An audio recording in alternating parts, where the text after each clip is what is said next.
I stared at the divorce papers in my shaking hands, my pregnant belly pressing against the edge of the kitchen counter. The words blurred together as hot tears stung my eyes. Petition for dissolution of marriage. I blinked, my brain refusing to process what was happening. My husband, the man I loved, the father of my unborn child, was divorcing me. What is this? My voice cracked as I finally looked up at him. James stood in front of me, arms crossed, eyes cold. It's exactly what it looks like. My heart pounded so hard it hurt. You're leaving me? Now. He sighed, like I was nothing but an inconvenience. I think it's for the best. Let's not make this difficult, okay? I wanted to scream. To throw something. But I couldn't. I was 7 months pregnant. Exhausted. Vulnerable. And now, abandoned. Why? I whispered. Why now?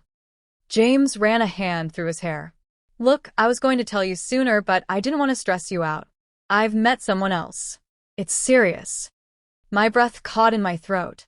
Someone else? I was carrying his child, and he had the nerve to tell me this like it was nothing? Before I could speak, he grabbed his jacket and headed for the door. I'll have my lawyer call you. You can keep the house for now, but I want joint custody. And just like that, he was gone.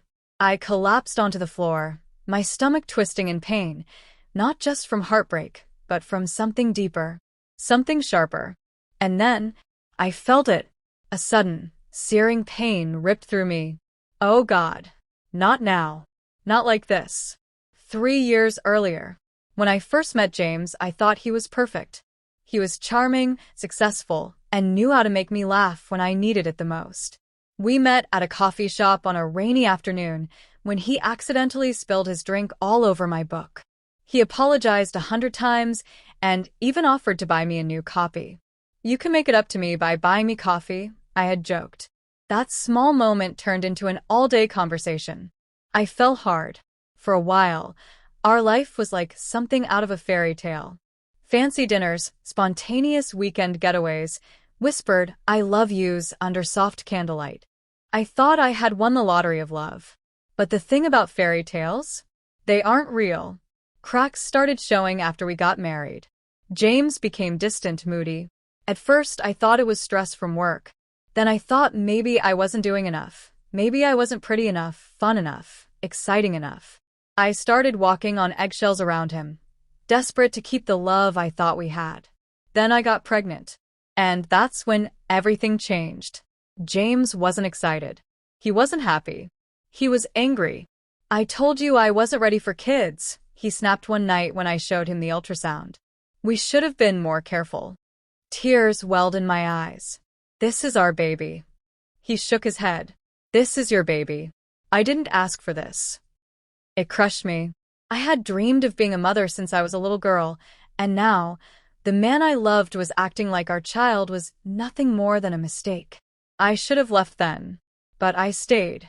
I stayed because I believed he would come around. I stayed because I wanted our baby to have a family. But the truth was, I stayed because I was afraid. Afraid of starting over. Afraid of being alone. Afraid that no one else would ever love me. So, I ignored the warning signs. I ignored the nights he came home late, smelling like perfume that wasn't mine.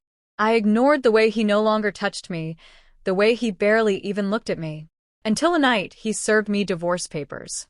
That night, I sat on the cold kitchen floor for what felt like hours, the pain in my stomach growing worse with each passing minute. Was I going into labor? No, it was too soon. I needed help. I grabbed my phone and dialed James, my hands shaking. He didn't answer. I tried again. And again. Nothing. Panic settled in. I was alone. Completely, utterly alone. Just as I was about to call 911, a knock sounded at the door. I froze. Who could it be at this hour?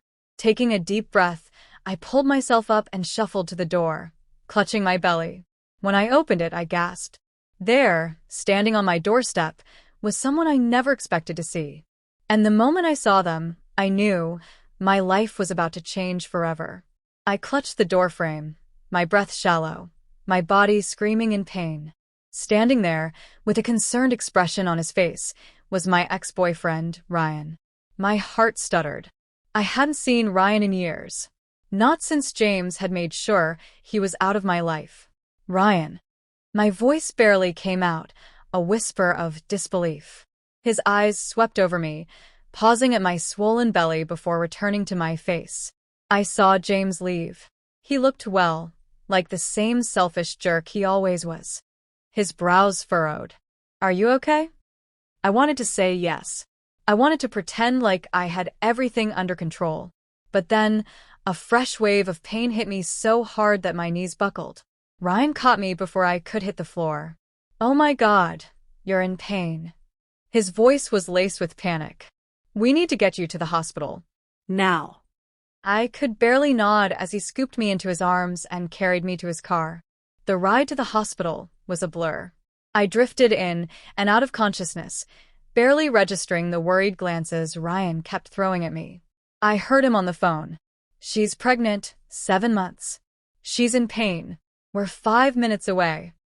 When we arrived at the hospital, nurses rushed to my side, hooking me up to monitors, checking my vitals.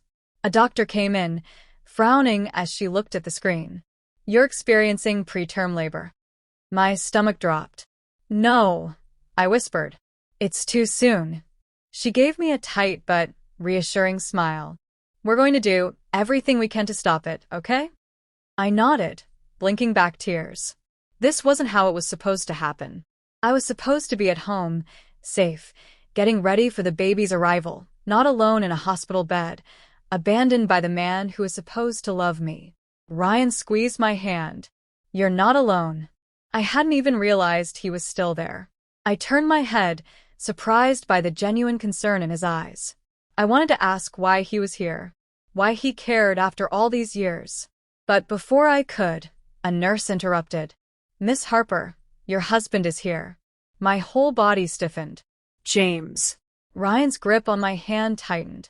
And that's when I realized he wasn't letting go. 2 years ago, James had always been jealous of Ryan. When we first started dating, he made comments about how Ryan was still in my life, even though we were just friends at that point. "He still loves you," James had said one night, his jaw tight. "I see the way he looks at you." I had laughed it off. "That's ridiculous. Ryan and I are over." James wasn't convinced. Over time, he started finding excuses to pull me away from Ryan. He made me cancel plans, guilt-tripped me into prioritizing him over everything else. "I don't like how close you two are," he finally admitted one night. "It's either him or me." I had chosen James. I thought I was choosing love. I was really choosing my own destruction. After that, Ryan and I drifted apart. He tried reaching out a few times, but I ignored his messages, thinking it was for the best. And now, years later, he was the one by my side, while the man I had given up everything for had walked away. James stormed into the hospital room like he owned the place, his face a mix of irritation and something else. "Harper, what the hell is going on?" The hospital called me. My body was weak, but anger still burned inside me. Now he cared? "You tell me, James," I spat. "You walked out and left your pregnant wife alone, and now you're surprised I'm in the hospital?" He scoffed. "Oh, come on. Don't act like I'm the bad guy. I was going to handle everything properly." "Properly?" I laughed bitterly. "You handed me divorce papers while I was carrying your child. You didn't even check if I was okay." James rolled his eyes, clearly uninterested in my pain. Then his gaze shifted to Ryan, who was still standing beside me. His expression darkened. "What the hell is he doing here?" Ryan stood his ground. "Taking care of what you threw away." For a second, I swore I saw something flicker across James's face. Regret? But just as quickly, it was gone. James shook his head. "Unbelievable. You always had a thing for her, didn't you?" Ryan didn't deny it. He just crossed his arms. I expected James to yell, to demand that he leave. But instead, he smirked. "You know what? This actually makes things easier." My stomach twisted. "What are you talking about?" James leaned in slightly, lowering his voice, so only I could hear. "You want to make this messy, fine. But don't think for a second that you're keeping my kid from me. A chill ran down my spine. What? I want full custody. The room fell silent. I blinked, sure I had misheard him. You what? James shrugged. You're emotional unstable. You just got hospitalized because you can't even handle a pregnancy properly. The court will side with me in a second. I felt like the air had been sucked from my lungs. He couldn't be serious. Ryan took a step forward. Are you actually trying to take her baby away from her? James smirked. You think a judge would side with a single mom with no stable income over me? Think again. Panic clawed at my throat. I couldn't lose my baby. I wouldn't. I clenched my fists, my mind racing. James thought he had won, but he had no idea who he was messing with. I was done being weak. I was done crying over a man who had never truly loved me. James had made a mistake, and he was about to regret it. The tension in the room thickened as James's words echoed in my mind. Full custody. I had always known James could be selfish, but this was a new low. He was going to take my baby. My little girl. The child I had carried for 7 months. The child I loved already with every fiber of my being. Ryan stepped closer, his body tense. You really think a court is going to hand over full custody to you? Do you even understand what you're asking for, James? James's gaze flickered to Ryan, then back to me. His eyes were hard now, filled with that coldness I had come to recognize all too well. I understand more than you think.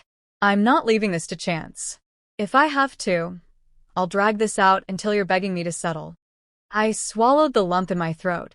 The fear was overwhelming, but there was something else, something I hadn't expected. A quiet rage. I had been weak for so long.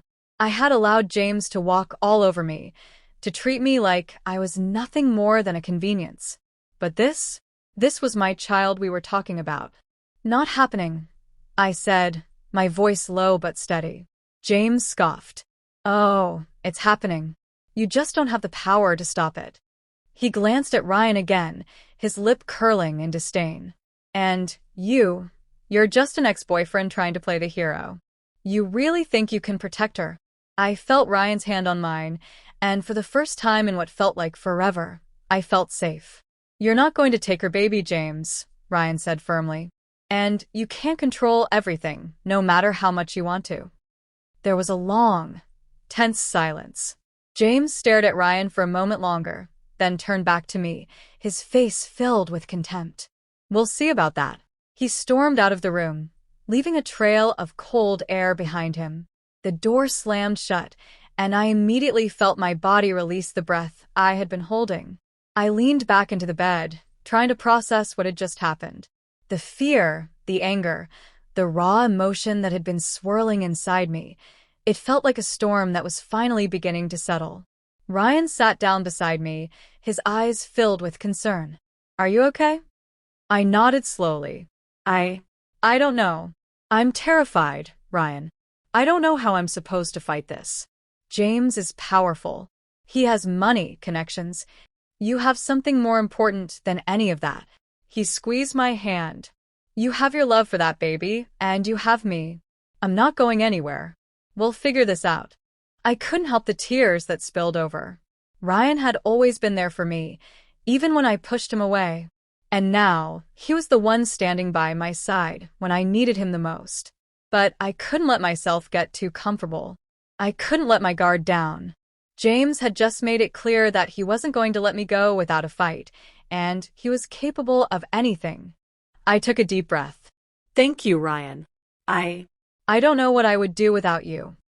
Ryan gave me a small, reassuring smile.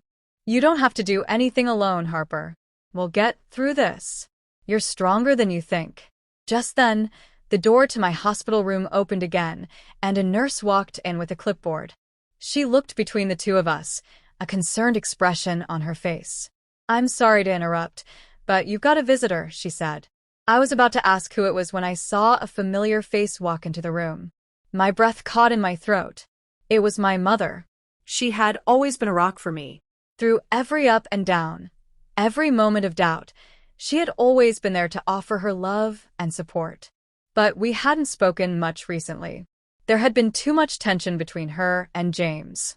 She didn't approve of him, and I didn't blame her. "Mom," I whispered. Her eyes softened as she walked over to the bed, sitting down beside me. "Sweetheart, I'm so sorry. I got here as soon as I could." Tears welled up in my eyes once more. "I don't know what to do, Mom. James is trying to take her away from me. He's threatening full custody. And I don't have the strength to fight him." My mother's hand rested gently on mine. "You don't have to fight alone. I'm here for you. We'll fight him together." Ryan stepped back, giving us a moment. My mother and I exchanged a brief look before she spoke again. "I know this is hard, Harper. I know you're scared. But listen to me, your daughter needs you. You have the power to protect her. And I'll help you every step of the way." I nodded, her words grounding me in a way nothing else had. But even as I tried to focus on my mother's support, I couldn't help but feel the heavy weight of what was to come. James wouldn't back down, and I had a feeling the battle was just beginning. The following days were a blur. I was discharged from the hospital, but I wasn't free from the nightmare that James was about to drag me into.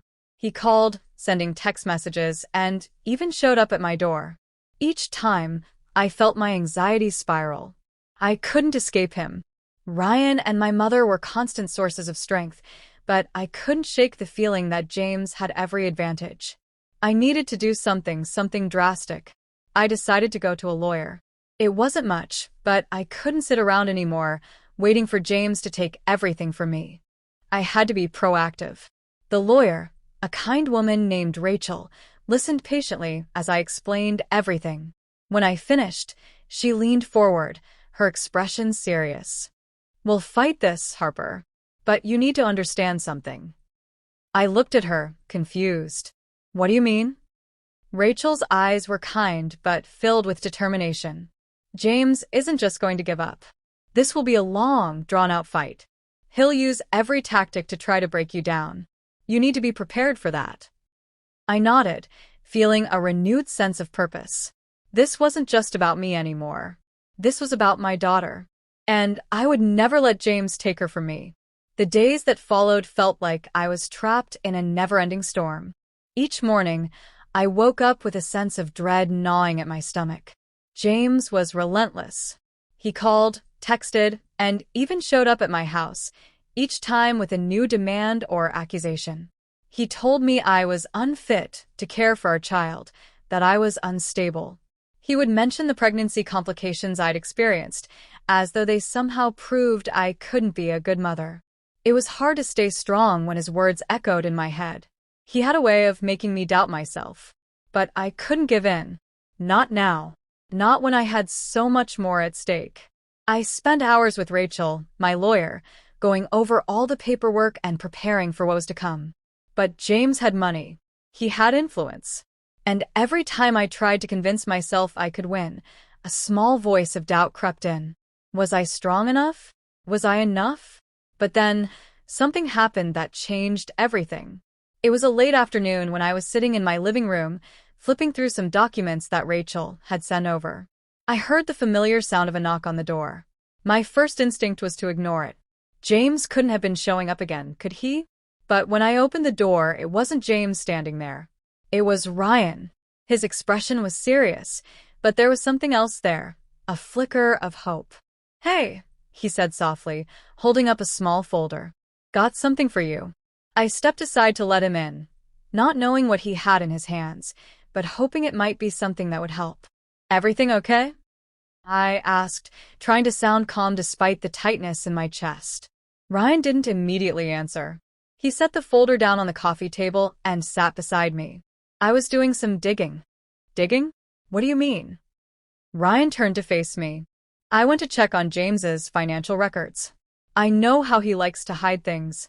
There's more going on with him than he's letting on." I raised an eyebrow. "What are you talking about?" "I don't know if you've noticed, but James has been spending a lot of time away from work lately," Ryan continued, his voice steady. "He's been making secret trips, visiting places that don't exactly match up with his job description." I felt a coldness wash over me. What was Ryan saying? Ryan leaned closer. "I found evidence of some shady dealings." James might be hiding assets. He's using his money to manipulate the situation. If we expose this, it could completely change the custody battle. I blinked. You're saying he's hiding money? Ryan nodded. He's been funneling money into off-the-books accounts. I don't know how much yet, but if we can prove it, it could make a big difference. It shows he's not being honest with the court. My head was spinning. Was this the break I had been waiting for? I know this is risky, Ryan said softly. But if we play this right, we could use it to our advantage. He's not as invincible as he thinks. I was speechless for a moment, still trying to process what Ryan was telling me.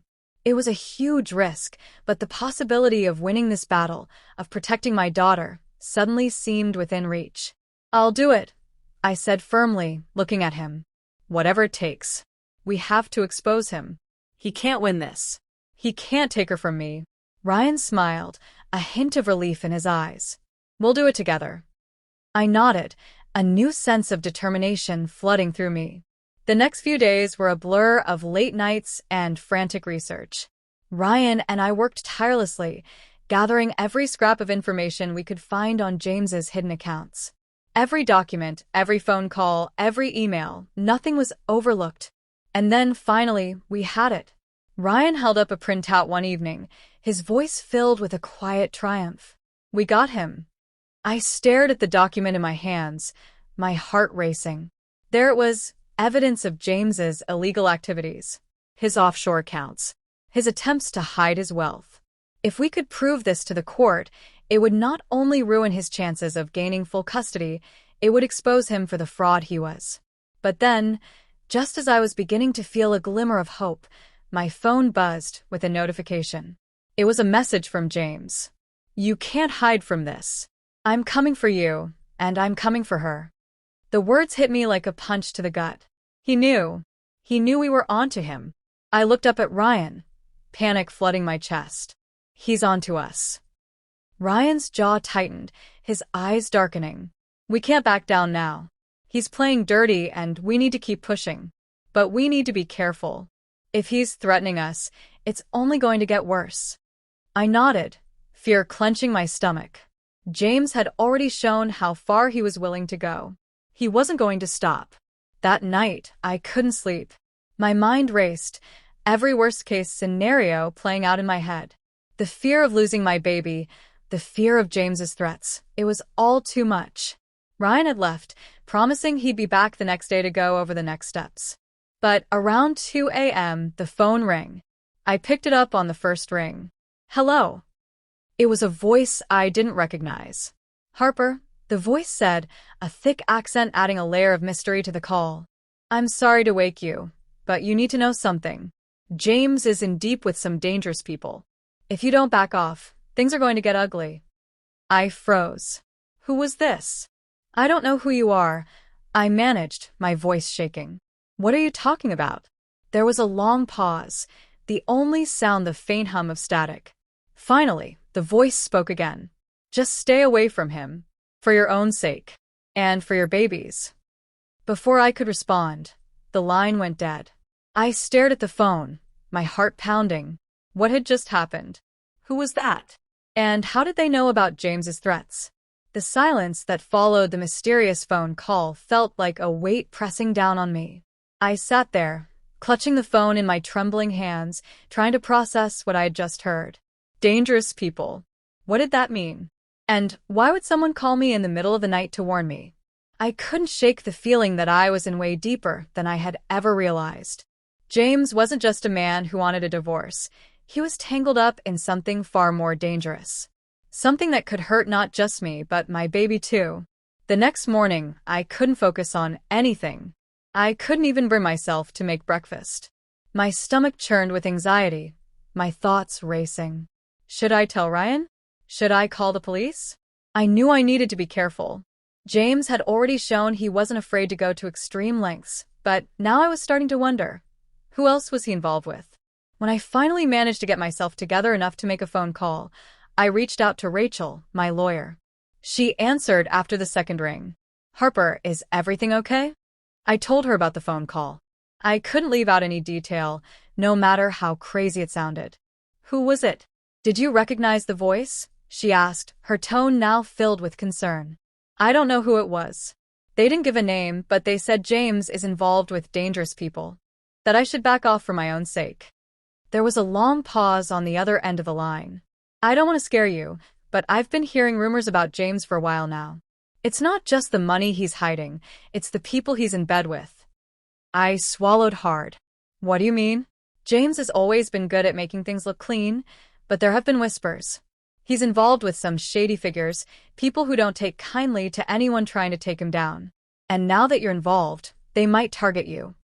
I felt the blood drain from my face. Are you telling me I'm not safe? I don't know, but we need to be cautious. Do you have anyone nearby? Someone who can stay with you, at least until we figure this out. I hesitated. I had Ryan, but was he enough to protect me? James wasn't just some angry ex-husband anymore. He had connections, dangerous connections. I'll have Ryan stay with me, I said, my voice small. But what do we do now? How do I fight him if he's involved with people like that? Rachel sighed. We need to go through the courts. We need to build an airtight case against him. The evidence you have about his hidden money is solid. But I need you to stay alert. Don't trust anyone right now. Not even James. He's not playing by the same rules anymore. I hung up the phone, my heart pounding. I had no idea what I was getting into. That night, I couldn't shake the sense of unease that had settled in my chest. It was as though I was walking a tightrope, balancing on the edge of something far more dangerous than I ever imagined.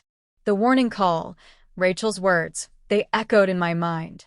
Ryan arrived late as promised, and we sat in my living room, talking strategy. But my thoughts kept drifting. Every time I heard a car pass outside, I jumped. Every time the door creaked, my heart raced.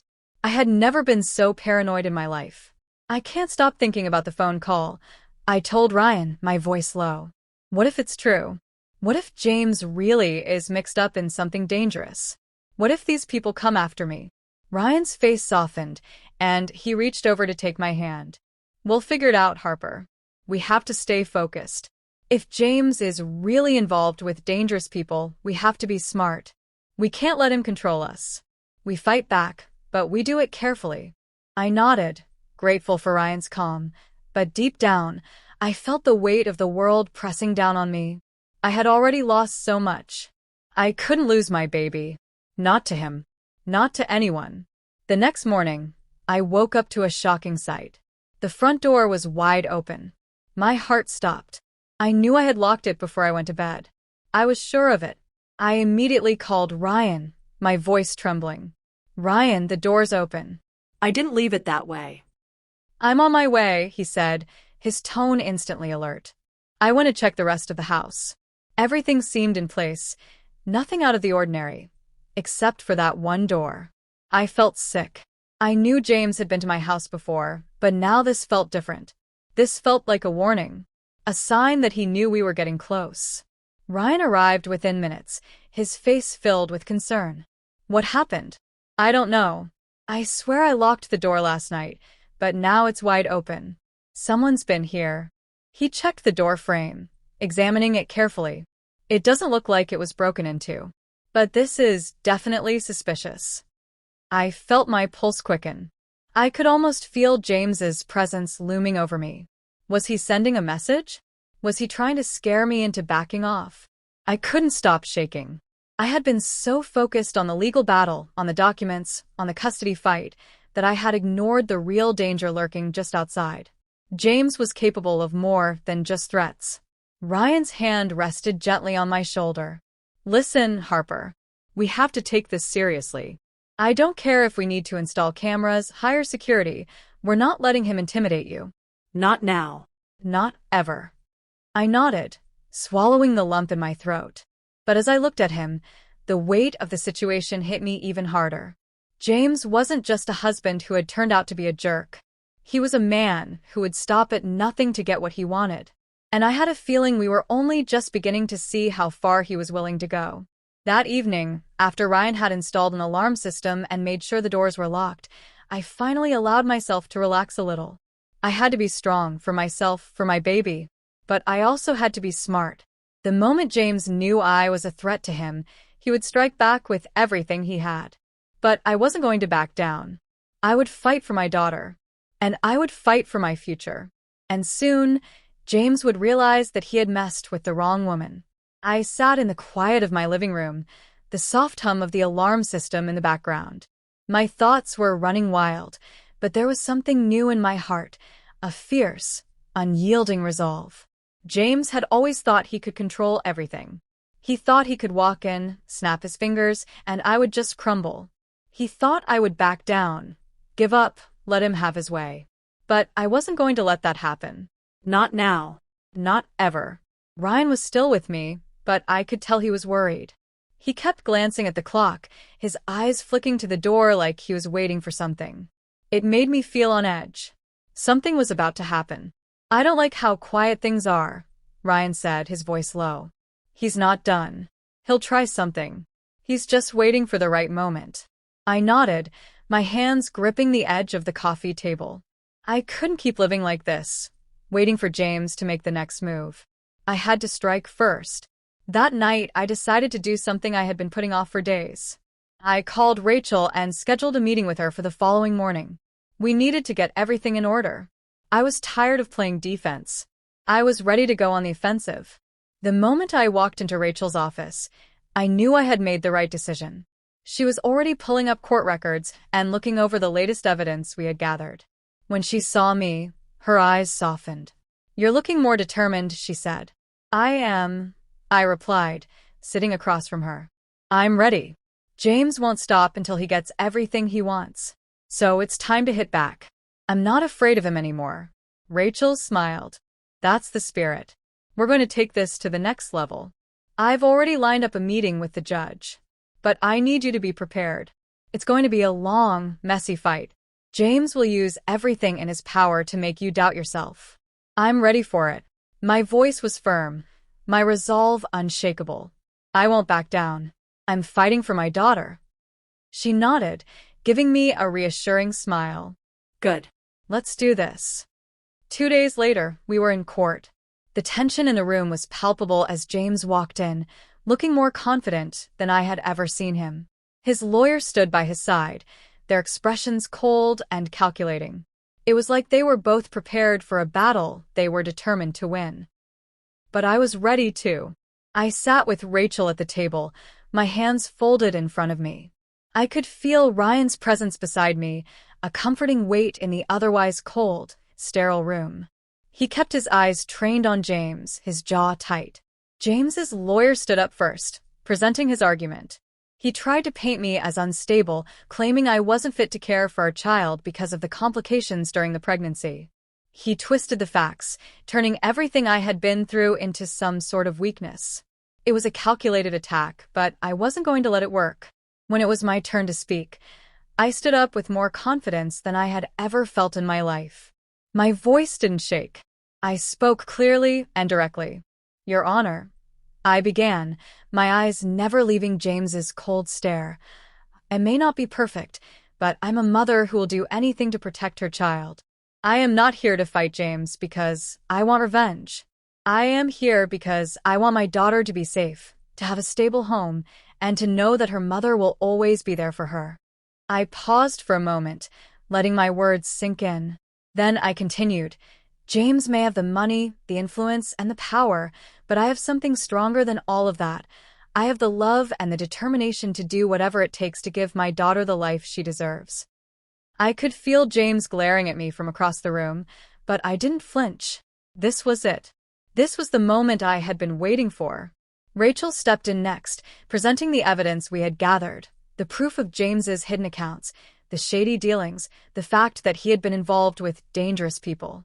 The room fell silent as the documents were read aloud. James's face turned pale. I saw the shift in him then, the sudden realization that his carefully constructed world was crumbling around him. His lawyer stood up, trying to salvage the situation, but it was clear that the judge was no longer buying James's story.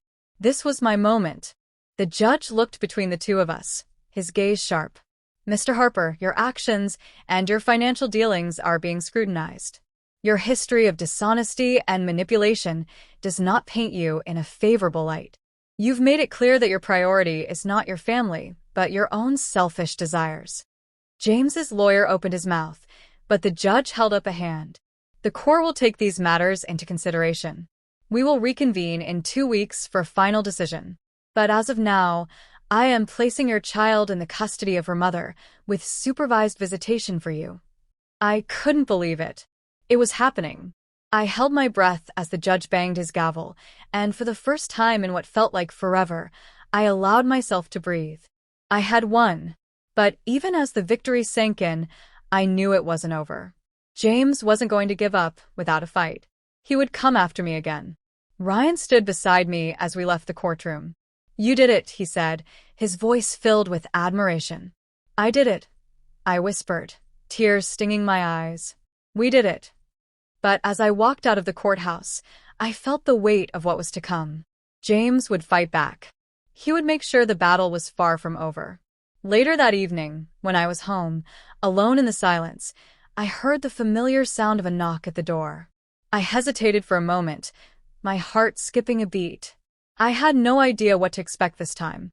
I opened the door slowly, and my breath caught in my throat when I saw who was standing there. It was James. His expression was different this time. There was no anger in his eyes, no contempt. Just a cold, calculating calm. "I should have known you'd be this strong," he said, his voice low. "You're not going to let me win, are you?" I stood there, staring at him, my heart pounding. This wasn't over. "No," I said quietly. "I'm not." James took a step back, looking me over one last time. "You may have won today, but this is just the beginning. You'll regret this." Before I could respond, he turned and walked away, disappearing into the night. I had won this battle, but the war was far from over. And I would fight for as long as it took, because now, more than ever, I had something worth fighting for: my daughter, my future, and my peace of mind. And no matter what James or anyone else threw my way, I was ready.